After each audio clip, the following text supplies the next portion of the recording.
Hello friends, कैसे हैं आप। आशा करते हैं कि बहुत ही अच्छे होंगे। तो आपके लिए क्लास 12th की पॉलिटिकल साइंस की वीडियो लेके आए हैं और ये टेस्ट नंबर 1 है, यानी कि टेस्ट सीरीज़ जो स्टार्ट किए हैं उसका ये पहला टेस्ट है।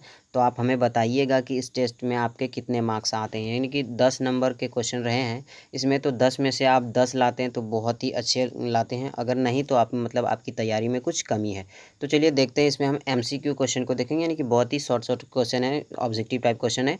तो चलिए इसको स्टार्ट करते हैं। यानी कि फर्स्ट चैप्टर का क्वेश्चन है शीत युद्ध का दौर। तो चलिए पहले क्वेश्चन को स्टार्ट करते हैं। फर्स्ट क्वेश्चन जो हमारा है वो ये है कि गुटनिरपेक्ष आंदोलन का प्रथम सम्मेलन कब हुआ था। ठीक है, ऑप्शन है आपके पास 1947, 1950, 1961 और 1963। तो इनमें से जो राइट आंसर हो जाएगा वो क्या हो जाएगा, ऑप्शन नंबर सी हो जाएगा, क्योंकि 1961 में ही गुटनिरपेक्ष आंदोलन का प्रथम सम्मेलन हुआ था, और वो भी कहाँ हुआ था, तो बेलग्रेड में हुआ था। कहाँ हुआ था, बेलग्रेड में हुआ था। 1961 में गुटनिरपेक्ष आंदोलन का प्रथम सम्मेलन हुआ था, और इसमें 25 मतलब सदस्य 25 देश ने मिल करके इस आंदोलन को सफल बनाया था। ठीक है, वैसे भी गुटनिरपेक्ष आंदोलन का जो था वो 5 प्रमुख नेता थे, उन्होंने इस आंदोलन की शुरुआत की थी। ठीक है, तो वो सब आपको पता है। उसके बाद सेकंड क्वेश्चन की ओर बढ़ते हैं, और सेकंड क्वेश्चन हमारा ये कह रहा है कि निम्नलिखित में से कौन गुटनिरपेक्ष आंदोलन के संस्थापक नहीं है।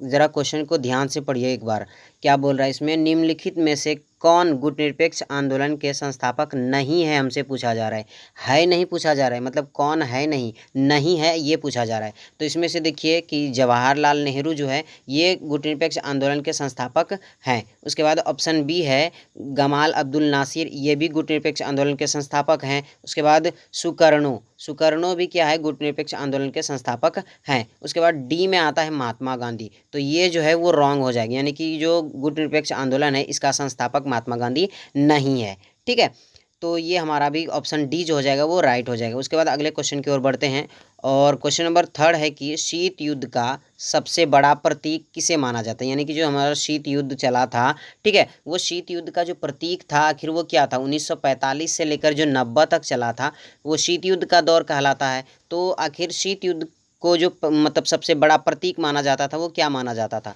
तो ऑप्शन है आपके पास बर्लिन की दीवार, ऑप्शन बी में है वारसा संधि, ऑप्शन सी में है नाटो, और ऑप्शन डी में है इनमें से कोई नहीं। ठीक है, तो आपको पता होगा कि जो यूरोप में एक जगह थी जर्मनी, और जर्मनी में एक जगह थी बर्लिन। ठीक है, तो बर्लिन में ही क्या हो गई थी, मतलब बर्लिन में एक दीवार खड़ी कर दी गई थी जिसका नाम था बर्लिन की दीवार, और एक तरफ क्या हो गया था, पूर्वी खेमा, यानी कि जो कि USSR के कब्जे में था, और दूसरा था USA, यानी कि जो अमेरिका के कब्जे में था, सोवियत संघ और अमेरिका के कब्जे में था। यहीं से था विभाजन का प्रतीक। ठीक है, तो शीत युद्ध का सबसे बड़ा जो प्रतीक था वो क्या था, बर्लिन की दीवार ही थी सबसे बड़ी प्रतीक। यहाँ पे शीत युद्ध में थोड़ी सी मिस्टेक हो गई है। ठीक है, तो आप ध्यान दीजिएगा।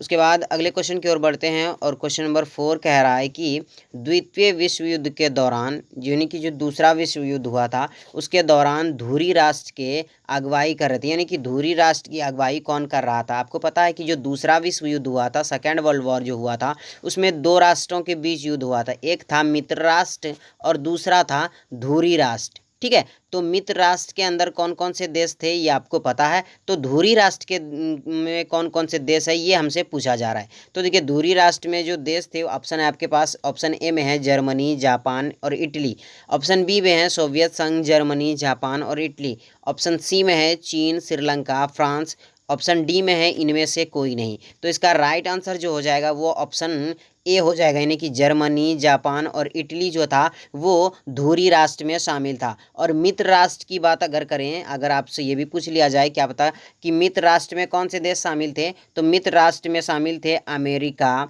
सोवियत संघ, फ्रांस और ब्रिटेन। ठीक है, तो ये चारों जो थे वो मित्र राष्ट्र में शामिल थे, और धुरी राष्ट्र में जो शामिल थे वो जर्मनी, जापान और इटली शामिल थे। तो यहाँ से ये क्वेश्चन भी आपको बहुत ही अच्छे तरीके से समझ में आ गया होगा। अब क्वेश्चन 5 की ओर बढ़ते हैं। क्वेश्चन 5 कह रहा है कि परमाणु अप्रसार संधि कब हुई थी।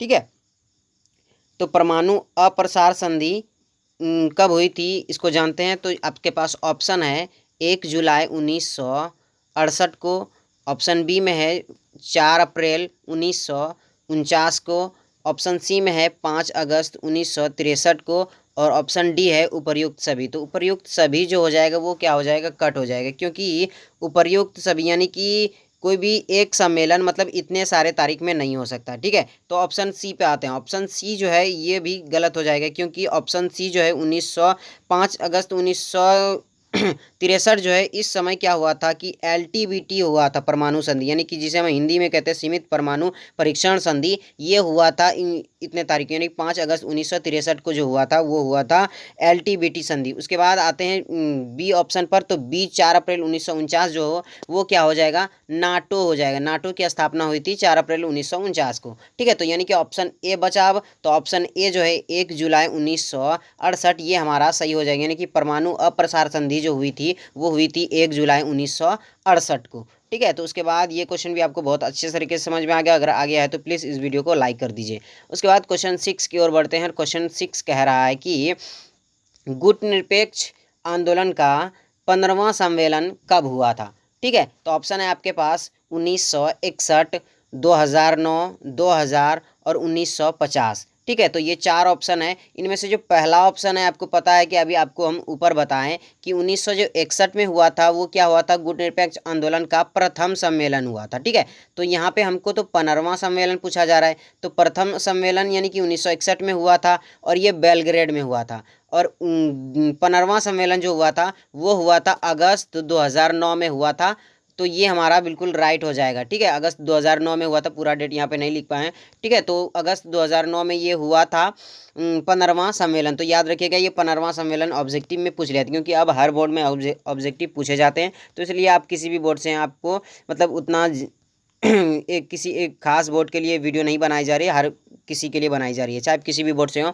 अगर आपका सिलेबस NCERT है तो ये वीडियो आपके लिए काम आएगी। उसके बाद क्वेश्चन नंबर 7 जो था वो ये कह रहा है कि द्वितीय विश्व युद्ध कब से कब तक चला। ठीक है, हमें मतलब काल निर्धारित करना है द्वितीय विश्व युद्ध का। तो ऑप्शन है आपके पास 1914 से 18, 1939 से 45, 1990 से 91, 1945 से 90। ठीक है, तो इसका जो राइट आंसर हो जाएगा वो हो जाएगा ऑप्शन नंबर बी, क्योंकि 1914 से 18 जो था वो क्या था, प्रथम विश्व युद्ध हुआ था। जो फर्स्ट वर्ल्ड वॉर हुआ था वो 1914 से लेकर 18 तक हुआ था, और सेकेंड वर्ल्ड वॉर जो हुआ था वो 1939 से लेकर 45 तक चला था। ठीक है, उसके बाद ये ऑप्शन सी की बात करें तो ऑप्शन सी रॉन्ग हो जाएगा, क्योंकि दिसंबर 1990 में या 91 में क्या हुआ था, सोवियत संघ का विघटन ही हो गया था। ठीक है, और 1945 से 90 की बात करें तो ये शीत युद्ध का दौर था।